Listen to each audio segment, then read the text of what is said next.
Hello everyone and welcome back to my channel. उम्मीद है आप सब अच्छे होंगे। और आज की वीडियो में हम लोग स्टार्ट करने जा रहे हैं कॉस्ट अकाउंटिंग की सीरीज, यानी थर्ड सेमेस्टर के लिए हम लोग क्या करेंगे, आज से कॉस्ट अकाउंटिंग नए सेशन के लिए पढ़ रहे हैं 2023-24 के लिए। तो हमारे साथ जुड़े रहिएगा और कॉस्ट अकाउंटिंग की पूरी सीरीज को देखिएगा।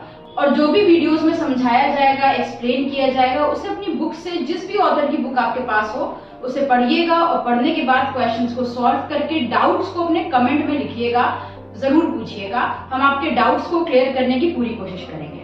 चैनल सब्सक्राइब नहीं किया है तो फटाफट सब्सक्राइब कर दीजिए हमारे साथ जुड़े रहने के लिए और वीडियोस को देखते रहने के लिए, अपनी प्रिपरेशन अच्छी करने के लिए। तो चलिए स्टार्ट करते हैं।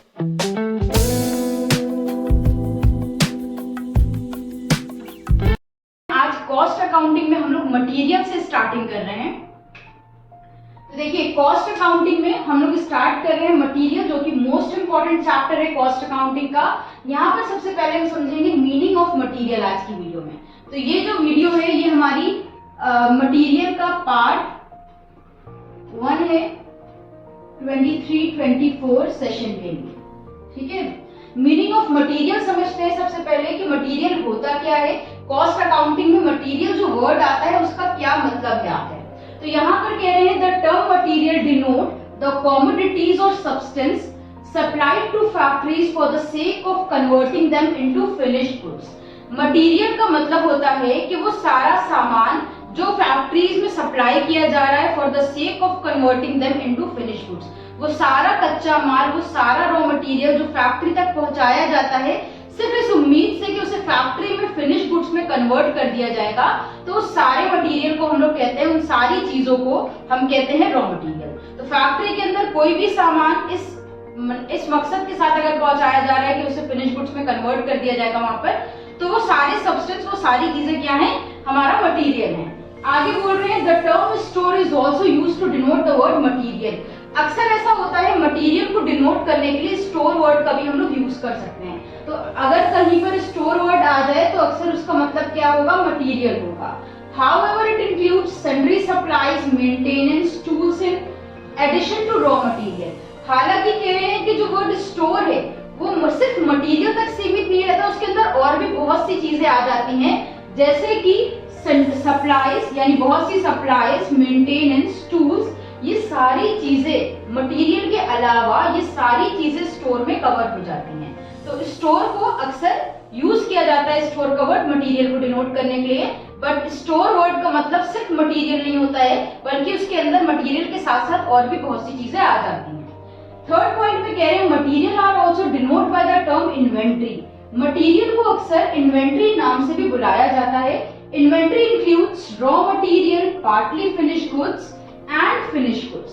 तो जब भी कहीं पर इन्वेंट्री नाम लिखा हो तो इन्वेंट्री का मतलब भी मटेरियल हो सकता है, लेकिन इन्वेंट्री के अंदर सिर्फ मटेरियल से मतलब क्या होगा। इन्वेंट्री वर्ड जब लिखा होगा तो उसके अंदर 3 टाइप के गुड्स हो सकते हैं। रॉ मटेरियल हो सकता है, बिल्कुल कच्चा माल जो अभी फैक्ट्री में आया है और उस पर जरा सा भी काम नहीं हुआ है। सेमी फिनिश गुड्स, जिसे हम पार्टली फिनिश गुड्स भी कहते हैं, जिसको थोड़ा सा फिनिश गुड्स में कन्वर्ट कर दिया गया है। या फिनिश गुड्स भी हो सकता है जो कि प्रॉपर फिनिश गुड्स में कन्वर्ट हो चुका है, यानी प्रॉपर प्रोडक्ट बन के तैयार हो चुका है। तो इन्वेंट्री का मतलब मटेरियल हो सकता है, लेकिन इन्वेंट्री के अंदर 3 कैटेगरीज की इन्वेंट्री आती है, 3 कैटेगरीज का मटेरियल आता है, raw material, partly finish goods and finish goods. तो ये था हमारा कंसेप्ट मटेरियल का। उम्मीद है मटेरियल समझ में आया होगा आप लोगों को। मीनिंग ऑफ मटेरियल के बाद नेक्स्ट टॉपिक है हम लोगों का इन्वेंट्री कंट्रोल, यानी मटेरियल कंट्रोल या इन्वेंट्री कंट्रोल। तो हम लोग पढ़ेंगे इसकी मीनिंग एंड डेफिनेशन, समझते हैं कि मटेरियल कंट्रोल या इन्वेंट्री कंट्रोल होता क्या है।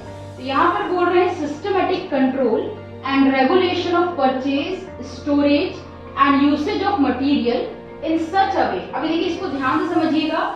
सिस्टमैटिक कंट्रोल एंड रेगुलेशन, किस चीज पर कंट्रोल और रेगुलेशन की बात हो रही है, परचेज, स्टोरेज एंड यूसेज, यानी अच्छे से कंट्रोल करना और उसको रेगुलेट करना। किन चीजों को, परचेज यानी खरीदना, स्टोरेज मतलब स्टोर करके रखना, यूसेज मतलब कंज्यूम करना, जितना यूज हो रहा है मटेरियल फिनिश गुड्स को बनाने के लिए। तो systematic control and regulation of purchase, storage and usage of material in such a way so as to maintain an even flow of production and at the same time avoiding excessive in investment in inventories. क्या करने के लिए? हम लोगों को एक system बनाना होगा, regulate करना होगा इन्वेंट्री मटेरियल का खरीदना, मटेरियल का स्टोर करना और मटेरियल को यूज करना। क्यों रेगुलेट करना होगा, क्यों सिस्टम बनाना होगा? इसलिए ताकि हमारे यहाँ एक इवन फ्लो बना रहे प्रोडक्शन का, यानी प्रोडक्शन एक के बाद एक चलता रहे। ऐसा ना हो कि अचानक प्रोडक्शन के लिए हमारे पास मटेरियल खत्म हो जाए और हमें अर्जेंट महंगे प्राइस पर बाहर से मटेरियल मंगवाना पड़े, या ऐसा ना हो कि ज्यादा प्रोडक्शन हो जाए और गुड्स रखा रहे, मार्केट में बिक ना पा रहा हो। तो इवन फ्लो बना रहे कि जितनी जरूरत हो उतना प्रोडक्शन चलता रहे कंटिन्यूअसली हमारे यहाँ। तो इवन फ्लो ऑफ प्रोडक्शन के लिए और साथ में अवॉइडिंग एक्सेसिव इन्वेस्टमेंट इन इन्वेंट्रीज।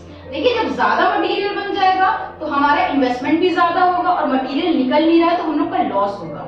तो उस लॉस को, एक्सेस इन्वेस्टमेंट को अवॉइड करने के लिए भी हम लोगों को जरूरी है कि हम अपने मटेरियल पर, इन्वेंट्री पर कंट्रोल रखें। तो यहाँ से इस डेफिनेशन से समझ में आता है कि क्यों जरूरी है। दो मेन पॉइंट यहाँ पर निकल कर आते हैं कि इन्वेंट्री कंट्रोल क्यों जरूरी है।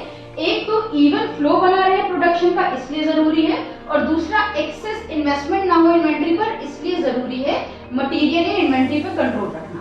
आगे बोल रहे हैं efficient material control cuts out losses and waste of material that otherwise passed unnoticed. अगर हम लोग मटेरियल को अच्छे से रेगुलेट करते हैं, इन्वेंट्री पे कंट्रोल रखते हैं, तो उससे हम क्या अवॉइड कर सकते हैं? अपने लॉसेस को कम कर सकते हैं, कट्स ऑफ लॉसेस, और साथ में वेस्ट ऑफ मटेरियल का जो नुकसान होता है उसे हम कम कर सकते हैं, जो कि अक्सर अननोटिस रहता है। यानी अक्सर मटेरियल का इतना नुकसान हो जाता है जो हम लोग की नजर में भी नहीं आता है, हम लोग उसे नोटिस भी नहीं कर पाते, रिकॉर्ड भी नहीं कर पाते हैं। रिकॉर्ड करना तो दूर की बात है, जब नोटिस ही नहीं कर पाते हैं और वो मटेरियल हमारा वेस्ट होता चला जाता है। आप आगे हम लोग नॉर्मल और एबनॉर्मल वेस्टेज का कंसेप्ट भी समझेंगे आगे के वीडियोस में। तो हम लोगों का बहुत सारा सामान ऐसा होता है जो वेस्ट हो जाता है, उसको हम लोग नोटिस भी नहीं कर पाते हैं। तो जब हम इन्वेंट्री पे कंट्रोल रखेंगे तो एक तो वो बर्बाद होने से हम अपने सामान को बचा पाएंगे और हम अपने लॉसेस को भी कम कर पाएंगे जब हम लोग इन्वेंट्री पे, मटेरियल पे कंट्रोल रखेंगे। तो ये थी हम लोगों की definition, meaning and definition inventory control की। अब हम लोग आगे इसके ऑब्जेक्टिव समझते हैं कि क्या आखिर क्यों हम लोग इन्वेंट्री कंट्रोल करते हैं। नेक्स्ट, अब हम लोगों का टॉपिक है ऑब्जेक्टिव ऑफ इन्वेंट्री कंट्रोल या मटेरियल कंट्रोल। तो समझते हैं कि मटेरियल कंट्रोल के पीछे का क्या मकसद है, क्यों आखिर मटेरियल कंट्रोल करना या इन्वेंट्री पर कंट्रोल करना हमारी फैक्ट्री के लिए, हम लोगों के बिजनेस के लिए जरूरी है। तो यहाँ पर पहला ऑब्जेक्ट है no under stocking. Under stocking का मतलब होता है शॉर्टेज ऑफ मटेरियल, यानी अगर हम लोग इन्वेंट्री पर कंट्रोल करते हैं, हम लोगों को अपनी इन्वेंट्री के बारे में सारी चीजें पता होंगी, तो हम लोग अपने स्टॉक को अंडर स्टॉकिंग से बचा सकेंगे, यानी स्टॉक को, मटेरियल को कम होने से बचा सकेंगे कि अर्जेंट नीड ना हो और अर्जेंट सामान ना मंगाना पड़े। हम इतना सफिशिएंट सामान रखें कि जब भी जरूरत पड़े हमारे स्टोर में सामान अवेलेबल हो। तो अंडर स्टॉकिंग से बच सकते हैं। सेकंड है नो ओवर स्टॉकिंग, यानी जब अंडर स्टॉकिंग से बच सकते हैं तो मटेरियल कंट्रोल हम लोगों को ओवर स्टॉकिंग से भी बचा सकता है, यानी जरूरत से ज्यादा सामान स्टोर में ना पड़ा हो कि वो बर्बाद हो, वेस्ट हो। थर्ड है economy in purchasing. Economy in purchasing का मतलब होता है कि जब हम लोग के पास मटेरियल की ना तो शॉर्टेज है और ना तो एक्सेस मटेरियल पड़ा हुआ है, ना तो अंडर स्टॉकिंग है ना तो ओवर स्टॉकिंग है, तो हम लोग क्या कर सकते हैं, हम लोग को कोई हेडेक नहीं है कि अर्जेंट सामान खरीदना है। हम लोग इजिली वेट करके मार्केट पे रिसर्च करके सामान को खरीद सकते हैं। उससे क्या होगा, अक्सर हम लोगों को कम प्राइस पर भी सामान मिल जाता है, जिससे हमारी कॉस्ट कम होती है। इकोनॉमी इन परचेजिंग का मतलब होता है कि अच्छा सामान खरीदना कम प्राइस पर, जिससे हमारी कॉस्ट जो गुड्स की हो वो कम हो। नेक्स्ट है मटेरियल ऑफ गुड क्वालिटी। जब हम लोग मार्केट रिसर्च करके सामान खरीदते हैं तो अक्सर गुड क्वालिटी का सामान खरीदते हैं। कोई भी अपने बिजनेस में खराब क्वालिटी का सामान जानबूझकर नहीं लगाता है और ना ही खराब क्वालिटी का प्रोडक्ट जानबूझकर वो बनाता है। तो जब हम लोग के पास पूरी अकाउंटिंग इंफॉर्मेशन होगी कि हमारा मटेरियल कितना आ रहा है, कितना जा रहा है, तो हम लोग जब मार्केट रिसर्च करके खरीदेंगे तो गुड क्वालिटी का सामान खरीदेंगे। नेक्स्ट है मिनिमम वेस्टेज। जब आप इन्वेंट्री पर कंट्रोल रखोगे तो वेस्टेज होने के चांसेस बहुत कम होते हैं, चोरी होने के या मटेरियल गिर जाने के, नॉर्मल एबनॉर्मल आग लग जाना, ये सारे जो वेस्टेज होते हैं इनके चांसेस बहुत कम हो जाते हैं हमारे वेस्टेज होने के। देन इंफॉर्मेशन अबाउट मटेरियल, ऊपर भी पहले ये कवर हो चुका है, बट इंफॉर्मेशन अबाउट मटेरियल यानी मटेरियल के बारे में इंफॉर्मेशन मिलना ये बहुत जरूरी होता है किसी भी अकाउंटिंग डिपार्टमेंट में। तो कॉस्ट अकाउंटिंग में आपको आपके मटेरियल की पूरी इंफॉर्मेशन है। अगर किसी भी फैक्ट्री में उसके जो कॉस्ट डिपार्टमेंट के लोग हैं उनको पूरी उनके मटेरियल के बारे में इंफॉर्मेशन है, तो उससे क्या होता है उनके लिए मटेरियल का सिलेक्शन करना बहुत आसान हो जाता है, ये मेंटेन करना बहुत आसान हो जाता है कि कितना मटेरियल को ऑर्डर देना है, कितना आना है, कितने टाइम बाद ऑर्डर देना है। तो इसलिए मटेरियल कंट्रोल जो होता है वो मटेरियल की इंफॉर्मेशन के लिए भी बहुत जरूरी होता है मटेरियल पे कंट्रोल करना। तो ये थे ऑब्जेक्टिव हमारे इन्वेंट्री कंट्रोल के या मटेरियल कंट्रोल के। उम्मीद है आपको समझ में आए होंगे। तो आज की वीडियो में बस इतना ही। आगे हम लोग इसका नेक्स्ट पार्ट कवर करेंगे जिसमें हम लोग कुछ प्रैक्टिकल टॉपिक्स को भी कवर कर रहे होंगे। आज की वीडियो में बस इतना ही पढ़ेंगे। अगर अभी तक आपने इंस्टाग्राम पर हमें फॉलो नहीं किया तो फॉलो कर लीजिएगा। चैनल पे नए आए हो तो सब्सक्राइब कर लीजिएगा। वीडियो पसंद आई तो लाइक और शेयर करिएगा। किसी टॉपिक में डाउट हो तो कमेंट में बताइएगा। फिर मिलते हैं एक नई वीडियो के साथ। हमारे साथ जुड़े रहने के लिए और वीडियोस को देखते रहने के लिए थैंक यू।